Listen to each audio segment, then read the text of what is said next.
নমস্কার দর্শক বন্ধুরা। কথা বলি মানুষকে কিভাবে মুগ্ধ করবে, মনোবিজ্ঞানের 10টি কার্যকরী কৌশল। আজকের আমাদের বিষয় এটি। আপনি নিশ্চয়ই দেখেছেন, কেউ খুব সাধারণ কথা বলছে, তবুও সবাই মন দিয়ে শুনছে। আর আপনি ভালো কথা বা দরকারি কোনো কথা হয়তো বলছেন, অথচ কেউ আগ্রহী দেখাচ্ছে না, বা আপনার কথা যত জরুরি হোক কেউ আপনাকে পাত্তা দিচ্ছে না। এরকম অভিজ্ঞতা সকলেরই আছে। আজকের এই ভিডিওতে আমরা আপনাকে বলবো, কথা বলে মানুষকে মুগ্ধ করা বা আকৃষ্ট করার 10টি বৈজ্ঞানিক ও প্র্যাকটিক্যাল উপায়, যেগুলো ব্যবহার করলে মানুষ আপনার কথা শুধু শুনবেনই না, সেগুলো কিন্তু মনেও রাখবে। প্রথমত, কথা বলার শুরুতে বা মাঝে একটু সময় থামুন, যেটাকে বলা হয় পাওয়ার অফ পজ। যারা কথা বলার আগে 1 সেকেন্ড থামে, তাদের কথার কিন্তু ওজন অনেক বেশি হয়।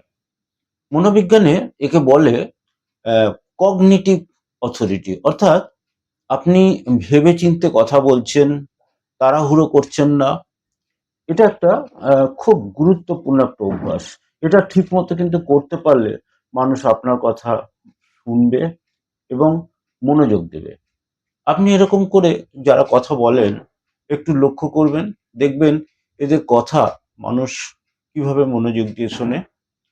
দ্রুত কথা বললে মানুষ ভাববে আপনি নার্ভাস প্রকৃতির, আর ধীরে থেমে কথা বললে মানুষ ভাববে আপনি আত্মবিশ্বাসী, সুবক্তা এবং ব্যক্তিত্বপূর্ণ একজন ব্যক্তি। দ্বিতীয়ত, কম কথা কিন্তু স্পষ্ট কথা বলুন। মুগ্ধ করা মানে বেশি কিন্তু কথা বলা নয়, পরিষ্কার এবং নির্ভুল কথা বলা দরকার। বুদ্ধিমান মানুষ অনেক সময় বেশি কথা বলেন না বা লুজ টক করেন না, কিন্তু তারা যেটুকু বলেন সেটুকু কিন্তু জোর দিয়ে বলেন। এটা কিন্তু তাদের একটা মূল বৈশিষ্ট্য। অপ্রয়োজনীয় শব্দ কথা বলার মধ্যে বাদ দিন, বা একটা বাক্যে একটাই কিন্তু ভাব রাখুন। তৃতীয়ত, চোখের ভাষাটা ব্যবহার করতে হবে। আপনি কি বলছেন তার চাইতে বেশি গুরুত্বপূর্ণ আপনি কিভাবে তাকাচ্ছেন। চোখে চোখ রেখে কথা বললে মস্তিষ্কে কিন্তু অক্সিটোসিন বলে যে হরমোন, সেটা কিন্তু নিঃসৃত হয়, যা কিন্তু অন্যদের মনে একটা বিশ্বাস তৈরি করে। চোখ নামিয়ে যদি কথা বলেন, তার মানে আপনাকে বুঝবে আপনি একটু অনিশ্চয়তার মধ্যে ভুগছেন, বা আপনার মধ্যে আত্মবিশ্বাস নেই। চোখে চোখ রেখে কথা বলার অর্থ আপনি একজন গুরুত্ব এবং শ্রদ্ধা আদায় করতে পারার মতো একজন মানুষ।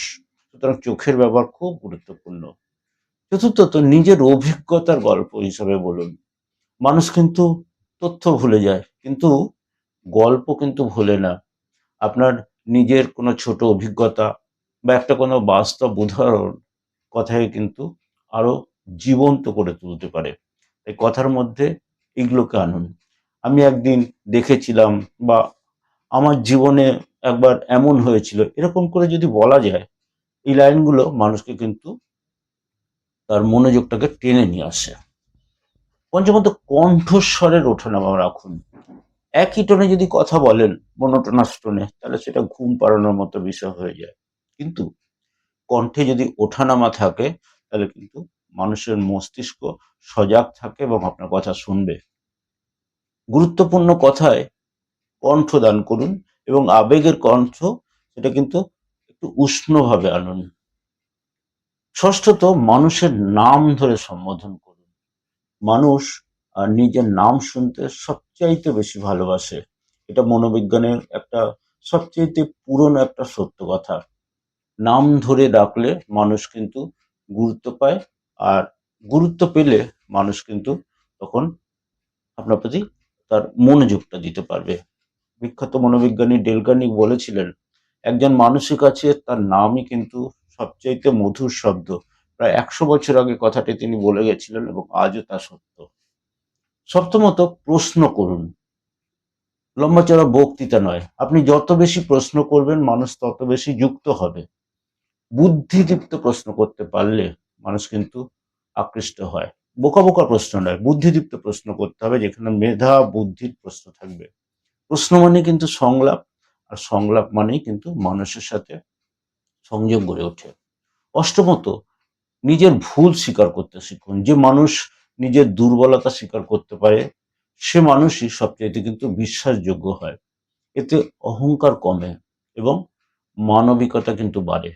তবে ভুল স্বীকার করার জায়গা আছে, বুঝে তা স্বীকার করতে হয়, নচেৎ আপনি কিন্তু একজন অপরাধী, অন্যায়কারী হিসাবে শাস্তি পেয়ে যেতে পারেন। তাই ভুলটাকে সঠিকভাবে স্বীকার করুন। নিখুঁত হওয়ার চেষ্টা করবেন না। আমরা কেউ নিখুঁত নয়, বাস্তব হওয়ার চেষ্টা করুন। আমরা কেউ সম্পূর্ণ নিখুঁত নই। শরীরী ভাষা মিলিয়ে কথা বলুন। আপনার হাত, আপনার ভঙ্গি, আপনার মুখের ভাব সবই কিন্তু কথা বলছে। যদি আপনি হাত গুটিয়ে কথা বলেন, তার মানে আপনি কিন্তু একটা দম বন্ধ অবস্থার মধ্যে আপনি আছেন।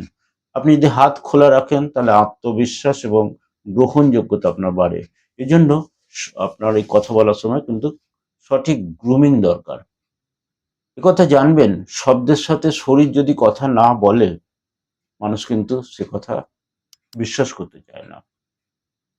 দশমত, শেষ কথা, যদি কোথাও বক্তব্য রাখেন, সেখানে শুরু ও শেষ দুটো বাক্যই যেন শক্তিশালী একটা লাইন দিয়ে হয়।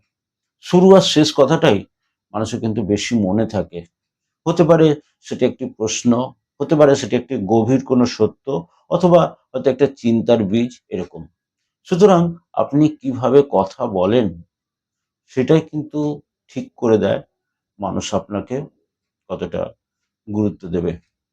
মনে রাখবেন, কথা বলে মুগ্ধ করার ক্ষমতা, এটা কারোর জন্মগত কিন্তু প্রতিভা নয়, শুধু জন্মগত প্রতিভা নয়, এটা কিন্তু ধৈর্য, অধ্যবসায়, পরিশ্রম করে কিন্তু শেখা যায়, যেটা বহু মানুষ করেছেন। তাই আজ থেকেই এই 10টি কৌশল একটা একটা করে ব্যবহার করুন, অভ্যাস করুন। দেখবেন মানুষ আপনার কথা শুনছে, আপনি একজন ব্যক্তিত্বশালী মানুষে পরিণত হয়েছেন। আপনি বদলালে কি হবে না, মানুষের দৃষ্টিভঙ্গিও বদলাবে আপনার প্রতি, আর তার ফলে আপনার যে কথার দাম সেটা বাড়বে এবং আপনার গুরুত্ব বাড়বে। আজ এই পর্যন্তই। ভিডিওটি ভালো লাগলে প্লিজ লাইক, শেয়ার, কমেন্ট করবেন। আজ এখানে বিদায় নিচ্ছি। ধন্যবাদ। নমস্কার।